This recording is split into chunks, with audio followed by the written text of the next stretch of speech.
토트넘의 에이스를 자처하며 실세 자리를 노리던 메디슨은 손흥민 정도의 선수는 자신의 자리 따위를 얼마든지 대체할 수 있다는 것을 여실히 깨달았다. 캡틴 손흥민이 이끄는 토트넘이 프리미어리그 18라운드 에버튼전이라는 중요한 결전을 앞두고 있는 가운데 토트넘 내부에서 긍정적인 소식이 전해지며 팬들이 기뻐하고 있습니다. 언제 다시 합류할지 오리무중이었던 토트넘의 메디슨이 토트넘 팀 합류 복귀를 눈앞에 두고 있는 것입니다. 토트넘 내부 소식을 전하는 한 기자는 메디슨이 두바이에서 돌아와 팀 동료들과 합류하여 체력을 강화할 예정이라고 전했고, 이르면 당장 내일부터 팀 훈련에 합류할 수 있다고도 말했습니다. 바로 오늘 토트넘 매체인 스퍼스웹도 조만간 메디슨이 복귀할 수 있다고 전했습니다. 메디슨 역시 자신이 없는 동안 토트넘의 연패를 지켜보고 있는 것이 힘들었다며 하루빨리 복귀해 팀을 정상 궤도에 올려놓겠다는 의지를 드러냈습니다. 프리미어리그 초반 센세이션을 일으켰던 메디슨의 플레이를 다시 볼 수 있다는 생각에 영국 현지 역시 큰 기대를 품고 있습니다. 그런데 이런 상황에서 갑작스런 토트넘의 감독 포스테코글루의 의외의 작심 발언이 모두를 당황케 만들고 있는데요. 그토록 기다리고 기다렸을 메디슨일 텐데 공교롭게도 메디슨의 복귀 시점에서 우리 팀의 100% 주전은 없다라는 의미심장한 발언이 나온 것. 포스테코글루의 폭탄 발언을 들은 몇몇 전문가들은 과연 포스테코글루의 의도를 알겠다며 현 시점에서 메디슨이 토트넘의 주전이 될 수도 없다는 놀라운 전망을 하기도 했는데요. 이게 과연 어떻게 된 일일까요? 그 구체적인 내용을 현지 반응과 함께 자세히 알아보도록 하겠습니다. 토트넘이 10경기 무패 이후 6경기 1무호패라는 최악의 성적을 기록했을 때 영국 현지는 메디슨의 영향력에 경탄할 수밖에 없었습니다. 메디슨 한 명이 빠졌을 뿐인데 미드필더의 빌드업 체계가 망가지기 시작했고, 초반 돌풍을 일으켰던 포스테코글루는 콘테의 축구를 답습하고 있다는 악평을 들어야만 했습니다. 메디슨의 토트넘 내 영향력은 과연 케인의 10번을 물려받을 자격이 있을 정도로 매우 컸습니다. 메디슨은 리그 내에서도 손꼽히는 오른발 킥 스페셜리스트 중 하나로 킥에서 파생되는 양질의 장단 패스와 공격 기회를 창출하는 볼 배금 능력으로 토트넘의 공격을 이끌었습니다. 단순히 강력한 킥을 통한 빠른 패스만을 보내주는 것이 아니라 아웃프런트 패스를 통해 허를 찌르는 패스를 보내주기도 했는데, 리그 초반 손흥민이 기록한 대부분의 골을 메디슨이 도왔을 정도였습니다. 몇몇 전문가들은 손케 듀오에 이어 손배 듀오가 탄생했다며 이들이 보여주는 센세이셔널한 활약에 토트넘이 리그 우승을 두고 경쟁할 것이라고 전망하기도 했습니다. 영국 BBC조차 토트넘에는 두 월드클래스가 있다, 바로 손흥민과 메디슨이다라고 말할 정도였으니까요. 그런데 강등권 팀에 있다가 전례 없는 스포트라이트를 받기 시작한 게 화근이었을까? 어느 순간부터 메디슨의 플레이에 문제가 발생하기 시작합니다. 시즌 초반에는 손흥민이 좋은 위치에 자리 잡고 있으면 적재적소에 좋은 패스를 보내주던 메디슨이었는데, 어느새부턴가 손흥민이 좋은 오프 더 볼 움직임을 가져가도 패스를 하지 않고 자신이 직접 슈팅을 하는 빈도가 많아진 겁니다. 축구선수라면 누구나 골 욕심을 부릴 수 있지만 팀이 지거나 비기고 있는 상황에서조차 좋은 위치에 있는 손흥민에게 패스를 하기보다 자신이 슈팅을 하는 빈도가 많아진 것은 긍정적 신호가 아니었습니다. 메디슨이 한창 스포트라이트를 받던 리그 초반 10경기를 기준으로 할 때 메디슨의 골 기대값은 2.84였는데 골 전환율은 11%라는 터무니없는 수치가 나왔습니다. 메디슨이 28개의 슈팅을 기록했는데 무려 24번의 슈팅이 빗나갔다는 겁니다. 반면 똑같은 리그 10경기를 기준으로 했을 때 손흥민의 골 전환율은 30%에 가까운 수치였습니다.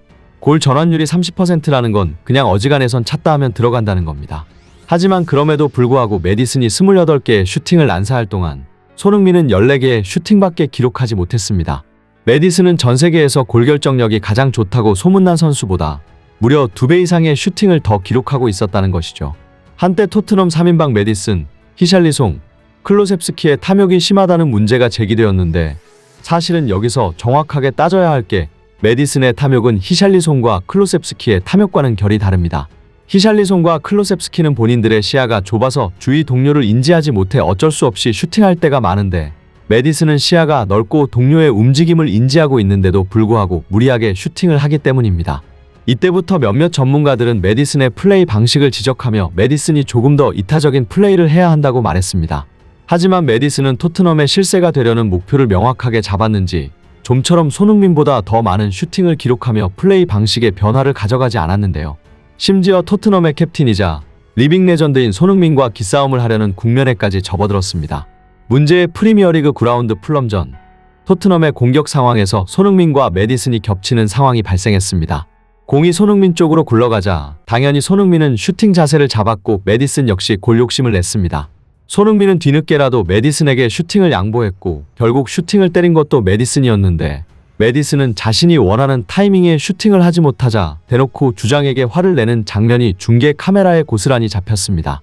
경기가 토트넘의 기분 좋은 2대0 승리로 끝났음에도 메디슨은 경기 직후 손흥민을 피하는 것처럼 가장 먼저 관중석으로 다가갔고 터널을 빠져나갔습니다.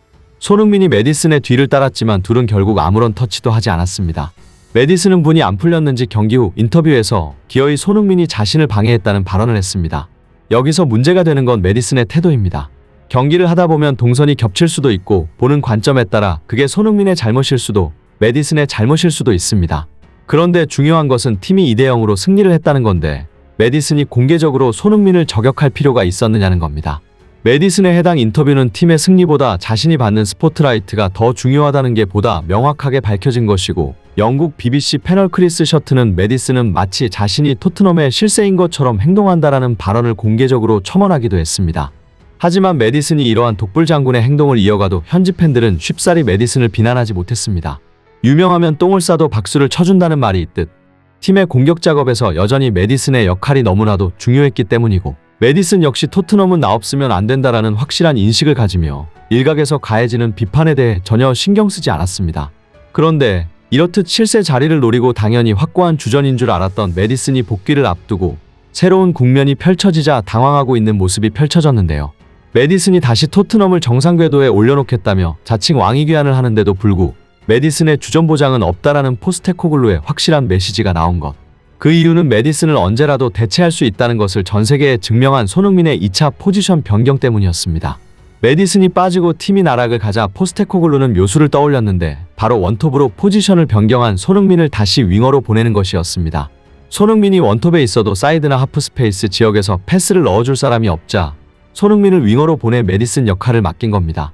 포스테코글루의 작전은 100% 적중했고 1무오패로 바닥을 치던 토트넘은 손흥민이 윙어로 포지션을 옮기자마자 파죽의 2연승을 거뒀으며 손흥민은 뉴캐슬전 한 경기만에 무려 2개의 도움과 5번의 기회 창출 그리고 노팅엄전 5개의 키패스를 기록하며 메디슨을 완벽하게 대체했습니다.